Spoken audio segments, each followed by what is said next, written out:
শান্তিপুরের সমৃদ্ধ এবং শান্তিপুরের ইতিহাস প্রসিদ্ধ বাংলার তাঁতের শাড়ি।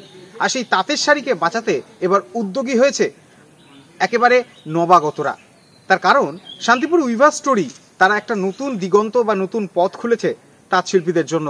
বর্তমানে 100টি তাঁত, তারা হস্তচালিত তাঁত, তারা সাধারণ তাঁত শিল্পীদের জন্য তুলে ধরেছেন। এইটা টোটাল শিল্পকলাটাই তো তন্তুজীবীদের নিয়ে, তো তাদেরই তো সমস্ত কিছু হিস্ট্রি তুলে ধরার চেষ্টা করছি আমরা, এবং এইটা যেন ভবিষ্যতে ইতিহাস না হয়ে যায় সেই জন্য এই ধরনের নাম দেওয়ার চিন্তা ভাবনা।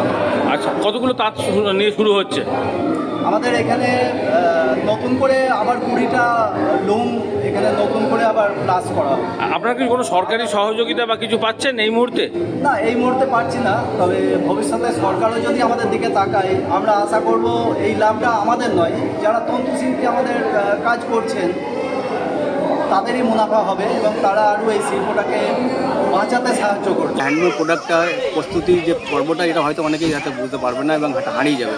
সেই ক্ষেত্রে এটা আমাদের কাছে খুবই ভালো লাগলো যে, এবং আমাদের প্রচেষ্টা থাকা উচিত যে আজকের যুবক যুবতী যারা যেন হ্যান্ডলুমের সঙ্গে যুক্ত থাকে এবং তাদের জন্য যেসব জিনিস দরকার তাদের সহযোগিতা করার জন্য যেভাবেই হোক আমরা সহযোগিতা করছি। প্রথম থেকেই ভেবে নিতে হবে যে আমরা যে কাপড়টা করবো, যে কাপড়টা আমরা মার্কেটে ছাড়বো, তার জন্য যে সাপোর্টটা হ্যান্ডলুমের দরকার, যে হাতের যে কাজগুলো আমরা করবো সেই যেন কোনোদিনই কেউ ডুপ্লিকেট না করে, তার জন্য প্রতিলিপি না হয়, এটাই হচ্ছে মেন। এর জন্য আমাদের সরকারি প্রচেষ্টা আছে।